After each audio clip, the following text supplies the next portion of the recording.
Bienvenido a tu canal favorito sobre la creación. Si te interesa saber todo sobre la Biblia, aquí podrás entenderla y verla de manera moderna, imagen por imagen, palabra por palabra.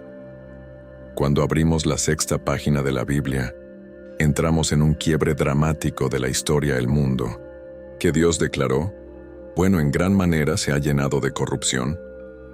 Génesis 6 nos hace descender desde el trazo amplio de las genealogías de los capítulos anteriores hasta el corazón moral de la humanidad. La población se multiplica, las ciudades crecen, la cultura florece en apariencia, pero la raíz está enferma. El capítulo empieza con una escena inquietante. Cuando los hombres comenzaron a multiplicarse, vieron los hijos de Dios que las hijas de los hombres eran hermosas, y tomaron para sí mujeres, escogiendo entre todas. El texto sobrio y directo describe una unión que traspasa límites que Dios había trazado. A lo largo de la historia bíblica, la expresión hijos de Dios ha sido entendida de distintas maneras dentro de la ortodoxia. Algunos la leen como seres celestiales que transgreden su esfera, comparando con 2 Pedro 2, 4, 5 y Judas 6. Otros como la línea piadosa de Set, corrompiéndose al unirse con la descendencia de Caín, y otros la ven como gobernantes poderosos que toman esposas con abuso de poder. El pasaje no alimenta la curiosidad por lo sensacional, sino que subraya el resultado. El orden de Dios es violado y la violencia moral se normaliza. El punto teológico es claro. Cuando el corazón humano traspasa los marcos de Dios, la sociedad entera se deteriora. Inmediatamente escuchamos el decreto solemne del Señor: no contenderá mi espíritu con el hombre para siempre. Serán sus días 120 años. Esta frase se ha entendido de dos modos principales dentro de la lectura bíblica. Responsable, como una cuenta regresiva de paciencia divina hasta el diluvio, un plazo de gracia de 120 años para arrepentimiento, o como un límite providencial típico para la longevidad humana. Después del juicio, sea cual sea el matiz, el mensaje es el mismo. Dios no es indiferente al pecado. Su paciencia es real pero no infinita. Su espíritu no seguirá tolerando una humanidad que resiste continuamente su voz. El narrador añade una nota que ha encendido la imaginación de generaciones. Había gigantes Nefilim en la tierra en aquellos días. Estos fueron los valientes que desde la antigüedad fueron varones de renombre. La Biblia menciona a los Nefilim de nuevo, solo como comparación en Números 13:33. El punto aquí no es romantizar héroes míticos, sino decir que, aun en tiempos de grandeza humana, la maldad no disminuyó. Poder, fama y fuerza no curan el corazón. Y entonces llega uno de los diagnósticos más contundentes de toda la Escritura. Vio Jehová que la maldad del hombre era mucha en la tierra, y que todo designio de los pensamientos del corazón de ellos era de continuo solamente el mal. No es un problema superficial, es profundo, persistente y total. El texto afirma que Dios se arrepintió de haber hecho al hombre y le dolió en su corazón. No se trata de un cambio caprichoso en la naturaleza de Dios. Él no muta ni se equivoca, sino de un lenguaje que nos permite comprender su dolor santo ante el pecado. El Creador no observa fríamente el mal. Lo siente, le hiere, le indigna con justicia. Ante este cuadro, Dios anuncia juicio. Raeré de sobre la faz de la tierra a los hombres que he creado, desde el hombre hasta la bestia, porque me arrepiento de haberlos hecho. Si la creación fue un acto de palabra, el juicio también será pronunciado y ejecutado. Pero en medio de la oscuridad, una frase brilla como faro.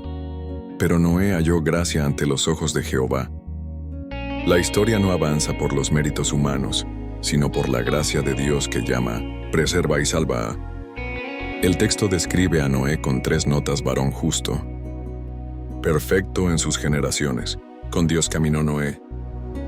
Justicia no significa impecabilidad absoluta, sino integridad real. Una vida ajustada al carácter de Dios. Perfecto también habla de ser entero, sin doblez, y caminó con Dios, lo enlaza a la línea de Enoc, una vida vivida a la presencia y al paso de Dios, no a la deriva de la cultura.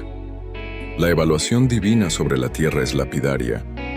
La tierra estaba corrompida, llena de violencia. La palabra hebrea para violencia jamás.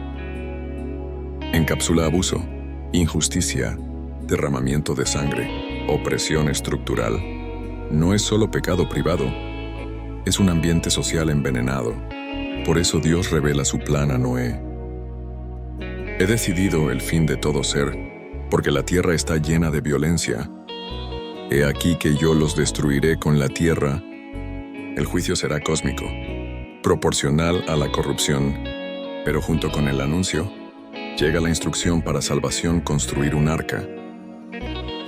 Las especificaciones son precisas y ricas de significado. Hazte un arca de madera de gofer, harás aposentos en el arca, y la calafatearás con brea por dentro y por fuera.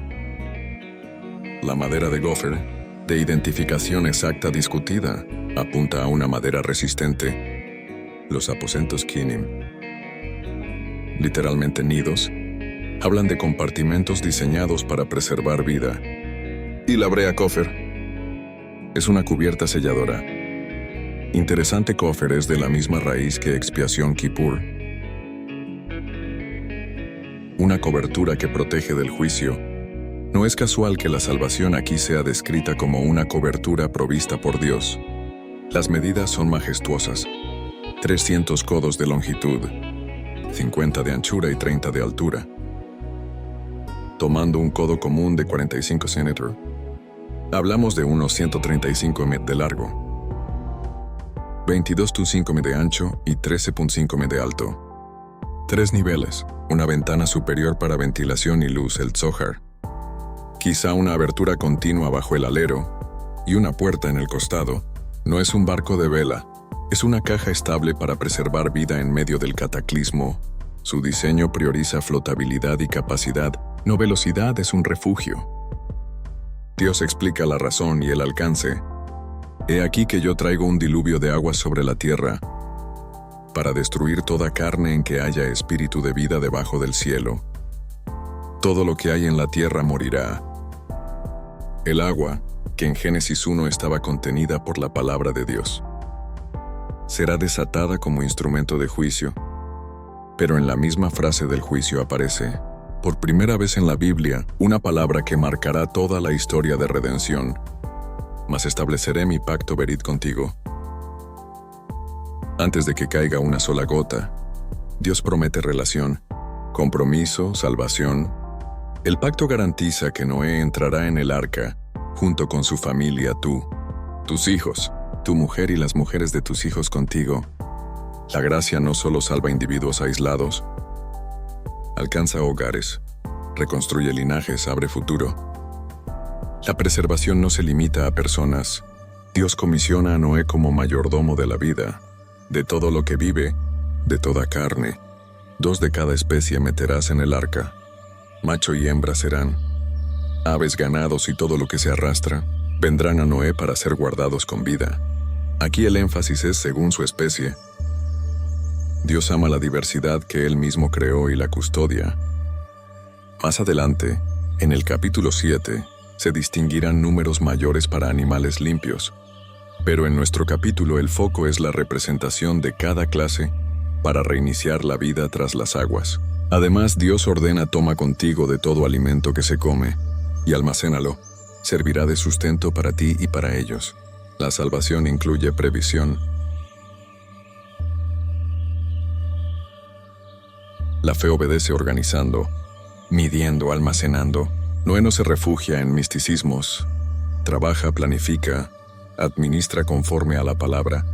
El versículo final de Génesis 6, breve y glorioso, sella el retrato de Noé. Así lo hizo Noé. Conforme a todo lo que Dios le mandó, así lo hizo. La obediencia no es un sentimiento, es una vida alineada. Construir el arca no fue un fin de semana de carpintería. Implicó décadas de perseverancia contra la burla. Recursos invertidos en algo que el clima cotidiano no parecía exigir. Paciencia para seguir un plano cuando no había precedente. Hebreos 11:7. Recordará que Noé, advertido por Dios de cosas que aún no se veían, con temor preparó el arca en que su casa se salvase. La fe bíblica se anticipa a la tormenta, confiando en la palabra, no en el pronóstico humano. Detengámonos un momento en el pulso teológico de esta página. Primero, la santidad de Dios. Él no negocia con el pecado ni lo normaliza, porque la mayoría lo practique. Segundo, la paciencia de Dios concede tiempo. Advierte, revela su plan. Levanta un justo, abre una puerta. Tercero, la gracia de Dios. Noé halló gracia. La salvación nace en el corazón de Dios antes de la obra de Noé. Cuarto, el pacto de Dios en medio del juicio. Dios compromete su fidelidad a un remanente. Su propósito de bendecir a las naciones no se ha apagado. Quinto, la obediencia de la fe. Noé responde con actos concretos que preservan vida. Sexto, la creación amada. Dios no abandona a los animales ni a la tierra. Su plan es restaurar, no aniquilar definitivamente. Esta página también nos permite ver la línea que atraviesa toda la Biblia y culmina en Cristo, el arca, provista por mandato divino, sellada por dentro y por fuera, con una sola puerta. Se convierte en una figura de refugio. Quien entra, vive. Quien permanece fuera, se enfrenta a las aguas. Más adelante, Jesús dirá: yo soy la puerta. El que por mí entrare será salvo. Pedro conectará el diluvio con la salvación en Cristo, afirmando que el agua que levantó el arca corresponde ahora al bautismo. 1 Pedro 3, 20-21. No como un lavado físico, sino como la respuesta de una buena conciencia hacia Dios por la resurrección de Jesús. La Biblia no nos invita a adorar el arca, sino al Dios que provee refugio y al Salvador en quien ese refugio se cumple plenamente. Imagina ahora la escena final de nuestro capítulo traducida a imágenes. Un valle donde se levanta la estructura colosal, las vigas ensambladas, el olor de la resina que sella, los compartimentos alineados con cuidado, herramientas que golpean madera en un ritmo que suena a obediencia. Familias que miran con incredulidad, animales que, en su tiempo, acudirán conforme al mandato del Creador. Un anciano justo que no discute con el plano, sino que lo sigue. La cámara recorre la longitud del arca, muestra la ventana superior esperando el día, y se detiene en la puerta única, todavía abierta. El capítulo termina sin lluvia, termina con una puerta y una promesa. La próxima página mostrará lo que pasa cuando las fuentes del gran abismo se rompen y las cataratas de los cielos se abren. Pero hoy quedamos junto a Noé, con manos impregnadas de brea y corazón impregnado de esperanza, sosteniendo una certeza: donde hay gracia, hay futuro. Génesis 6 no es un cuento para asustar. Es una advertencia misericordiosa y una invitación a refugiarnos en Dios. Nos confronta con la seriedad del pecado y nos consuela con la seguridad del pacto. Nos llama a caminar con Él cuando el mundo camina en otra dirección, a obedecer cuando obedecer parece necedad, a prepararnos cuando el cielo todavía está despejado. Nos recuerda que la puerta aún está abierta y que el Dios que juzga es el mismo que salva. Gracias por ver este episodio. Si esta enseñanza te ayudó a entender mejor la palabra y te animó a caminar con Dios en obediencia y esperanza, te invito a suscribirte, dejar tu like y compartir este video para que más personas encuentren refugio en el Señor. En el próximo capítulo seguiremos con la historia cuando el diluvio irrumpe sobre la tierra y el plan de Dios avanza a través de un arca navegando sobre el caos. Nos vemos en el siguiente video.